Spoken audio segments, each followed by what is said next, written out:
It's a shame Watson here for PC Sports. I'm lucky enough to be joined by Tom Little after his workout. How did that go for you today, Tom? Good. Feeling real good out of this fight. What you see in the gym now, I'm putting in the hard work.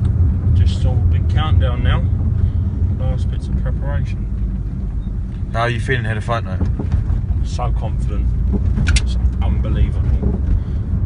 Listen, I'll give Dominic all the respect in the world as a champion, but that's all I am going to give him, because I'm going to be taking a hell of a lot away from Dominic on fight night.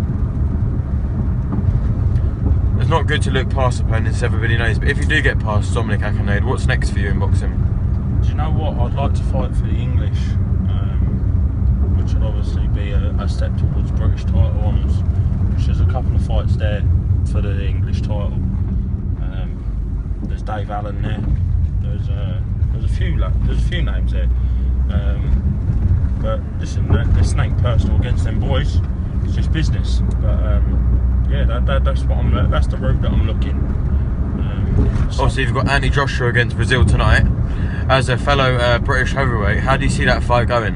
1-2 round job, I think.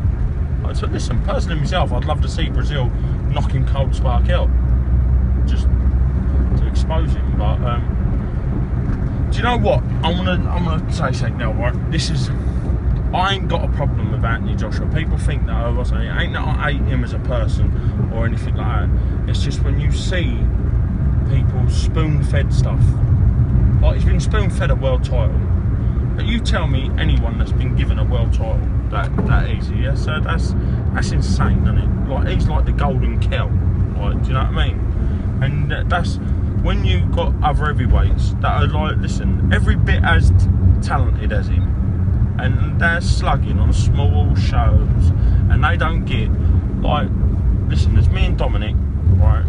It ain't the biggest fight in the world, is it? Like, listen, we're both game first, we're both two talented boxers, and the amount of people that hear about this fight we're having is disgusting when you think about what someone like Joshua gets given. He got give a gold medal, got give it because he got schooled by Cuban. That's old news, everyone knows that.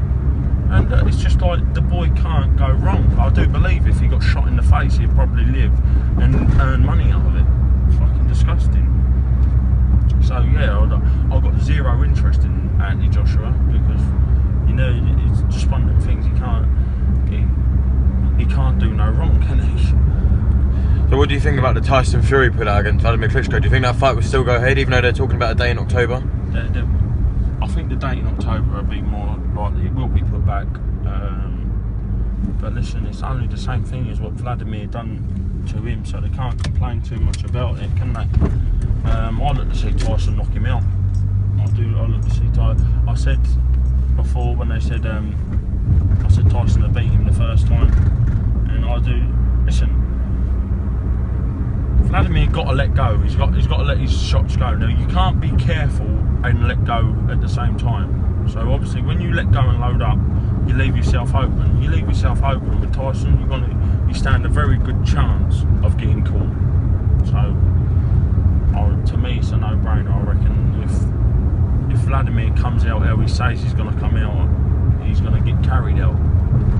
Obviously, another British heavyweight who could be in your sights after this fight as well, LEWISON. He made a comeback fight quite recently, and it was against a journeyman, and he won that fight. And now he took a fight late notice in China to fight for the WBO Pan and African.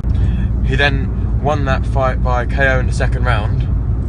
So, is that like a potential opponent for you in the future? Listen, this is boxing, it's a business. Me and Ian are extremely good friends, as were me and Dominic. Well, me and Dominic still are friends, but as long as money, right, if there's a fight that come up for good money and it made sense for both of us, then obviously we'd take it. But if it was a fight for nothing and everything, it wouldn't be a fight that neither one of us would take. Don't get me wrong, I ain't got no problem in fighting Ian, as I'm sure Ian would have no problem fighting me. But what's the point in keep fighting your mates and whatever not for chicken feed, for pennies? Because I'll be honest with you, it ain't worth it. Well, listen, Ian's a massive puncher, and he's good. So you ain't gonna fight him for nothing. It's just not business. If it's a British title something, then I'm pretty sure me and him would stand and knock lumps out of each other for 12 rounds or whatever. Does the prospect of fighting abroad maybe interest you as well?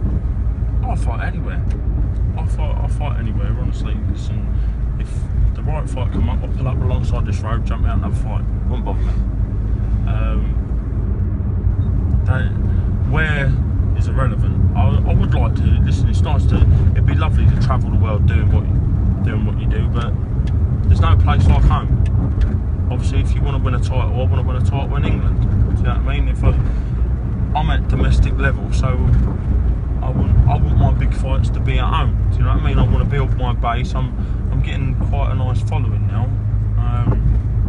I know I'd like to build on that here in England. If I get a good money fight or everything, as I said, boxing's a business. We'll look at it, providing the pros outweighs the cons, then we'll take it.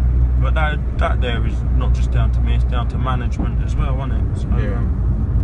We'd all have to sit down and make sure it was most beneficial. Would you say this has been the best training camp of your life? Yeah. Oh, listen, it's the best I've ever been.